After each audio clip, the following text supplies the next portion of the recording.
dados, inclusive em empresas, não é, em dinâmicas, assim, na formação do pessoal, não é, para despertar as inteligências. E, bem, o que nós vamos fazer aqui é simplesmente explicar esses dois exercícios. Creio que muitos de vocês já os conhecem, certo? E são extremamente úteis. A primeira coisa que nós temos que saber, só para situar um pouco, é que a arte da dialética já presume conhecimentos, pelo menos, de gramática, não é? Então é necessário que as pessoas que se propõem ao estudo da dialética, que é uma das artes que compõe o trivium, já conheçam a gramática. E isso inclui também o que nós chamamos de literatura. Lembremos que no mundo antigo, gramática e literatura se confundiam bastante, não é? Literatura e gramática, inclusive, significam mais ou menos a mesma coisa, não é? Litera e grama, certo? Litera é letra em latim, grama é letra em grego. E então são duas disciplinas que se confundem. Hoje nós usamos literatura para uma província do conhecimento específica, aquela da composição de obras imaginativas, e nós usamos gramática para um conjunto de regras que compõe um certo volume grosso e que muitas pessoas têm asco. Mas gramática e literatura, na verdade, são a mesma coisa, vista num sentido mais lato, não é? Lato sensu, gramática e literatura dependem uma da outra e devem ser aprendidas e estudadas em conjunto. Bem, este é um conhecimento que nós precisamos, porém é um conhecimento que nós já temos a partir do momento que nós começamos a aprender uma língua, e essa língua pode ser, inclusive, a nossa própria língua materna, não é? Então todos nós aqui, eu e vocês 15, falamos a mesma língua, então algum conhecimento de gramática nós temos, por mais que se eu agora começar a falar sobre complemento verbo nominal, nem todo mundo saiba o que isso significa, mas acredito que a maioria das pessoas usem isso corretamente. E esse é o conhecimento que verdadeiramente importa. Depois nós temos a disciplina primeira, que é a base de tudo, na qual nós somos massacrados, que é a gramática. Não é à toa que ela tem como símbolo uma palmatória, certo? A personificação da gramática normalmente é uma mulher com um ar severo, nada atraente, e que numa mão tem uma palmatória e outra um livro, certo? É onde nós somos ali massacrados e é onde se separa os meninos dos homens. Depois disso nós vamos passar para as outras artes. E o que vem depois da gramática varia conforme o currículo, conforme o teórico, conforme o pedagogo. Muitas vezes nós temos em seguida a gramática, a retórica, e em outras vezes nós temos a dialética, que compõe também a lógica, não é? A lógica, então, é um pequeno corpo teórico que cabe dentro da dialética, ou pelo menos foi assim sempre ensinado, não é? Isso falando de pedagogia, não falando sobre talvez a epistemologia dessas duas artes, não é? Por mais que, por serem artes, tratar epistemologicamente a dialética e a lógica é um pouco complicado. Enquanto pretensa ciência, sim, é bastante possível que nós assim o façamos, não é? Que tratemos filosoficamente e epistemologicamente essas duas ciências. Mas, enquanto arte, o que vem antes e o que vem depois depende do pedagogo, depende de quem estiver ensinando essas artes, e muitas vezes também depende dos próprios alunos. Bem, essa é uma introdução. Quem quiser saber mais sobre artes liberais em geral, visite o canal do YouTube do Instituto Hugo de São Vitor, assista às palestras dos congressos que nós já fizemos, onde esses temas são tratados exaustivamente, e também a própria página hugodesaovitor.org. Lá nós temos bastante coisa sobre isso. Mas hoje nós nos propomos a dar 2 exercícios, né, de introdução à dialética. E isso, como eu já disse, são exercícios que não estão nos manuais de dialética, nem nada disso. Mas eles servem para um aspecto da dialética muito importante que já vem desde a Grécia e que Aristóteles assim entende a dialética, que é o jogo, né? A dialética funcionar como um jogo. E, pedagogicamente, é importante que assim seja. Assim como a gramática se aprende pelos ouvidos, certo? E pela voz, nós cantamos, nós declamamos os poemas, nós lemos, e dessa forma lúdica, e lúdica eu não estou falando de piada ou de brincadeira ou de palhaçada, não estou falando aqui de tratar como os professores de cursinhos pré-vestibular tratam as disciplinas. Não, a forma lúdica eu trato mais como ócio, como ludus, e ludus em latim é um jogo, é uma brincadeira, mas é também o local onde as crianças aprendem, é a escola. A palavra escola significa mais aula, certo? Aquilo que acontece todos os dias em um ludus. Então, é preciso que isto seja tratado de forma lúdica, mas num senso estrito, certo? Num senso que eu explicarei ao longo desses exercícios. Bem, são 2 exercícios. O primeiro é o do fim da história, certo? O fim da fábula, o fim de um conto. E o outro exercício é o jogo muito popular aqui na Alemanha. Foi uma brincadeira que eu aprendi aqui, e sempre que possível, quando eu tenho amigos reunidos, eu proponho esse jogo, que é o jogo Quem Sou Eu?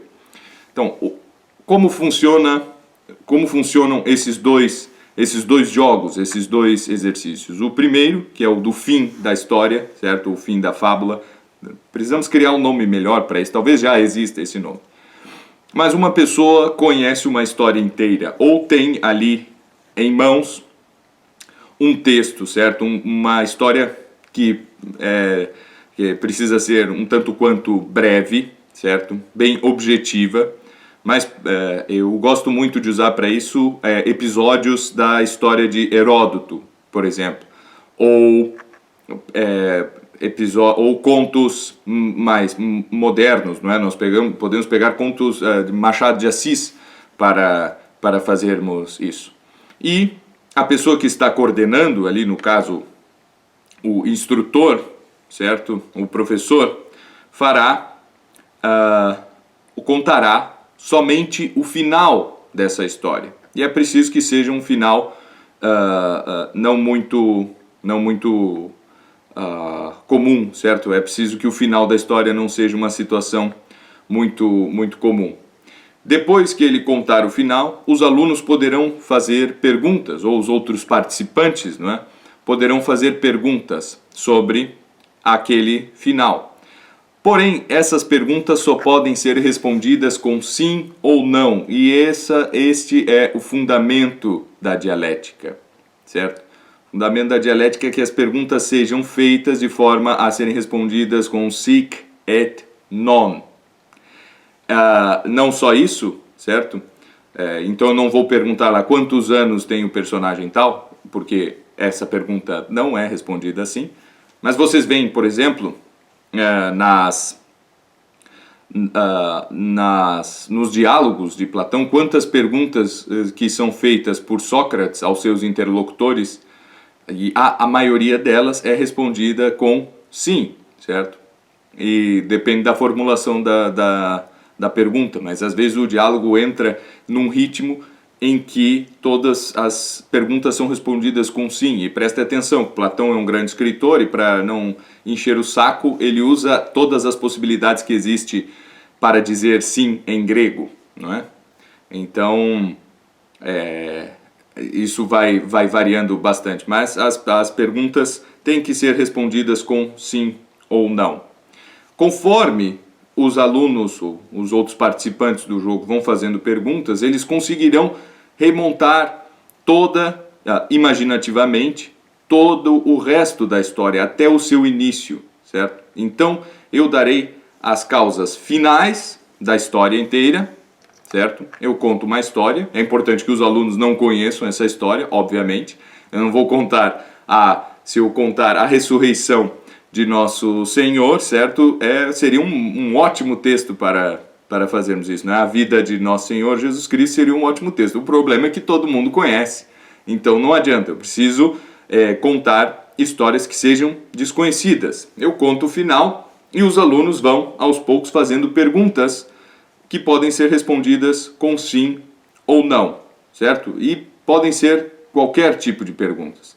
E normalmente no início, não é, quando os alunos não estão acostumados a esse tipo de exercício, eles fazem perguntas que não levam a lugar nenhum, certo? O personagem tal era velho? Tu pode responder sim ou não. Há também a versão em que é possível a resposta que é indiferente, certo? Não interessa nada para a história, mas isso é facilitar demais o processo. Então, se eu conto o final da história, né, suponhamos, não é? Eu conto ou um pedaço de uma história, de algum episódio, certo? Eu conto que Édipo casou-se com sua mãe, certo? E aí, bom, eu sei por que ele casou-se com a sua mãe, foi de livre e espontânea vontade, foi o que aconteceu, o que o levou a casar-se com a própria mãe, certo? Então eu só conto isso. Repetindo, é importante que os alunos não conheçam o resto da história. Então eles vão começar a fazer perguntas até chegar, até conseguir remontar toda a história de Édipo. Isso pode ser que demore dias, não é? Isso não é feito, não é possível ser feito numa escola com os padrões curriculares e a carga horária que nós temos hoje em dia. Porque normalmente eu terei 1 ou 2 vezes por semana aula com aqueles alunos e é muito tempo que fica entre uma coisa e outra para que os alunos consigam montar a narrativa. Então é importante que eu esteja num ritmo de estudos, não é, diário, quase diário, com pouca folga, e tenha ali, no mínimo, uma meia hora todos os dias para que os alunos possam fazer as perguntas, certo? E que eles consigam, então, concatenar todos os elementos de acordo com as respostas que se vai dando, né? Então, se um aluno perguntar, por exemplo, sobre Édipo, não é? Édipo sabia, é uma boa pergunta já no início, né? Eu conto o final da história. Édipo casou-se com sua mãe. Édipo sabia que antes de se casar com ela, que ela era a mãe dele, certo? Essa é uma boa pergunta. E a resposta é não. Muito bem, já temos um elemento. Então, Édipo, não sabendo que Jocasta era sua mãe, casou-se com ela, certo? O seu pai o Édipo sabia quem era o seu pai, certo? É uma outra pergunta. O pai de Édipo estava vivo? É uma outra pergunta. E assim eu terei que ir respondendo aos poucos. Isso vai demorar um bom tempo até que seja possível que os alunos, a partir das respostas, cheguem em algo bastante objetivo, que é uma narrativa. E é importante que a riqueza de detalhes com que depois os alunos vão reproduzir a sua história para ver se acertaram, certo? Seja também valorizada. Bem, isso é um jogo, porque eu posso fazer isso inclusive com um aluno particular, não é? Eu posso fazer isso com uma outra pessoa, entre 2 pessoas já é possível fazer isso, certo? Inquirir a verdade através desse método. E mas eu também posso fazer com mais alunos, e o que torna a coisa muito mais interessante, porque tem aquele elemento de competição tão presente na educação dos jesuítas e que eu particularmente admiro muito, não é? Essa emulação que existia dos alunos esforçados e talentosos. Então, quando nós fazemos com competição, isso se torna muito mais interessante. Se nós dividimos em equipes que tem que pensar em conjunto quais as perguntas que serão feitas, certo? É também muito interessante. Até que alguém seja capaz de já, não, agora eu consigo contar toda a história de Édipo, não é? A partir das perguntas que nós temos, das informações que nós temos.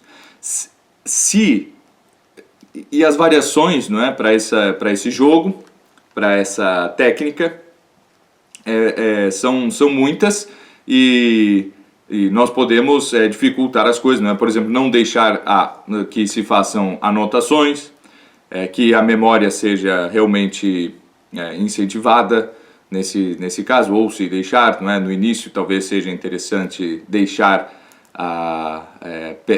permitir que os alunos anotem, certo? Ou não, fazer sistemas de pular perguntas, certo? Se o aluno, é importante que eu também, que a pessoa que está coordenando o jogo tenha boa memória, se o aluno repetir certas perguntas que já foram feitas, que ele fique uma vez sem poder perguntar, não é? Para que ele tenha esse tipo de punição e aumente o seu nível de atenção e concentração, e por aí afora. Mas é um jogo bastante interessante e que faz com que, primeiro, narrativas inteiras sejam memorizadas, porque alguém que participa de um jogo desses, suponhamos, falando sobre a história de Édipo, nunca mais esquecerá toda a narrativa, aquilo fica realmente internalizado, e quando nós pomos depois os alunos a lerem a peça, no caso, eles conseguirão ter uma leitura muito mais proveitosa, porque já conhecem todo o enredo, né? Essa história de spoiler não é muito pedagógica, né? Não pode ter spoiler, não é? Uma leitura com spoiler é uma das melhores que há, não é? Quando eu já conheço o final. Se o final não vale a pena, isso aí serve para filmes, séries e coisa de pouca importância, não é que eu necessito daquela atenção e tal, mas para livros, histórias, peças de teatro, o que torna o Édipo tão clássico é justamente porque todo mundo conhece o final, certo? E nós continuamos lendo Shakespeare ou assistindo a peças de teatro que nós já conhecemos o enredo, a história, o final e muitas vezes todo o texto por ela própria, não é? Nós não precisamos dessa tensão e essa expectativa que é criada e que é importante para outros tipos de narrativa, como é o cinema, por exemplo. Bem, este é um jogo, é o meu preferido, ele é muito mais difícil, ele demanda tempo, ele demanda às vezes dias, não é? Ou muitas horas para que se consiga, dependendo da complexidade da narrativa, demora realmente muito tempo, mas ele é excelente, não é? Ensina-nos a fazer as perguntas certas para chegar em um resultado bastante específico, e isso é a base da dialética. Depois, nós temos o jogo Quem Sou Eu? Esse é muito mais fácil, esse pode ser feito por qualquer grupo de pessoas, esse não demora tanto tempo assim, mas ele consiste simplesmente em dar a cada participante, certo? E esse não é preciso que tenha uma pessoa que coordene a atividade, não é? Todos estão ali, podem estar em pé de igualdade, mas é possível também que se faça com um coordenador, e ele tem que ser a pessoa que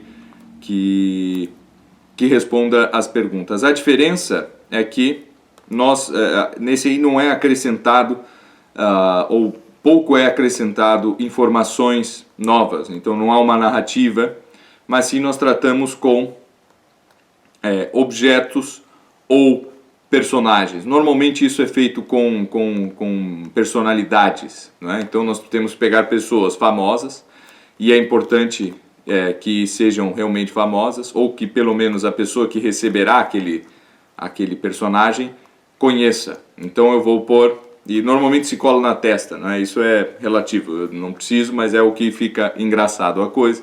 Mas eu colo na testa de alguém lá, Elvis Presley, e a pessoa terá, e ela não sabe que ela tem o nome Elvis Presley, não é? Elvis Presley, grudado na testa, e ela tem que fazer perguntas, certo? Cujas respostas podem ser sim ou não.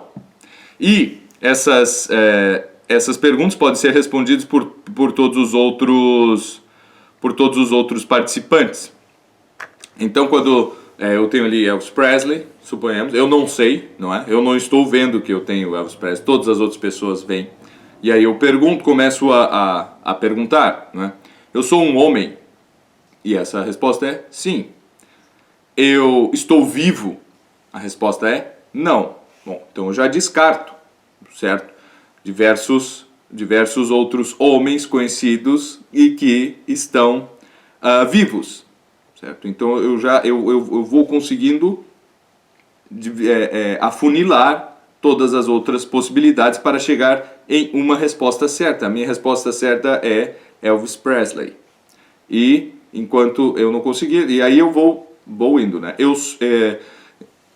eu tenho que fazer as perguntas, não é, de categorias mais altas até as mais específicas, certo? E isso faz com que realmente a nossa percepção e a nossa habilidade de fazer perguntas cresça muito, certo? Esse tipo de perguntas que podem ser respondidas com sim ou não. Eu não posso perguntar, eu tenho cabelos compridos? Isso eu posso perguntar. Agora eu posso perguntar, como são os meus cabelos? Isso não é uma pergunta de sim ou não, e isso só dificulta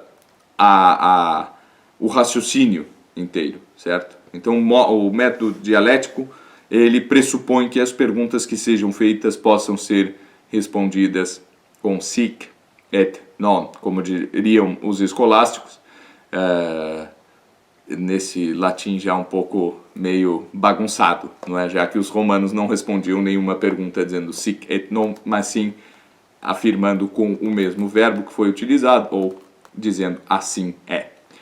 Isso é outro assunto. Bem, mas estes são então os dois exercícios, para nós não nos alongarmos muito nessa tarde de domingo. E eu espero que com eles, não é, nós todos possamos ter uma noção do poder desta arte, não é? O poder de despertar e treinar as nossas inteligências para a busca pela verdade. São jogos, não é? Mas nós aprendemos jogando também. Nós vamos aprender gramática cantando, não é? Lendo poesia, nos divertindo, assistindo teatro. É assim que se aprende gramática da melhor forma. E nós aprendemos dialética, então, através desses jogos. Com o conhecimento da lógica, nós vamos realmente apurar, não é? E tornarmos campeões, verdadeiros atletas, ao jogarmos esse tipo de jogo, certo? Ela nos dá muito mais ferramentas. E para que nós vejamos que as coisas são mesmo assim, eu vou fazer ainda outros vídeos falando de jogos para o aprendizado, por exemplo, da geometria, e o quanto ela depende da nossa criatividade e da nossa face lúdica e da nossa capacidade de jogar, não é? De brincar e desenvolvermos a nossa concentração através de algo que nós acreditamos que não exige nada de concentração, que é a brincadeira, que é o jogo. Mas não é assim. A educação é ludus. A educação acontece in ludo. Acontece no jogo. E, lembrando, repetindo mais uma vez, os romanos tinham a mesma palavra para tratar jogo e escola. Muito obrigado a todos, uma excelente semana. E esse vídeo vai ficar aqui salvo na minha página e também lá no meu canal do YouTube. Não se esqueçam de visitar hugodesaovitor.org e saber da programação do Congresso de Educação Clássica, Educação Liberal, que acontecerá no dia 30 de novembro em Porto Alegre. Muito obrigado.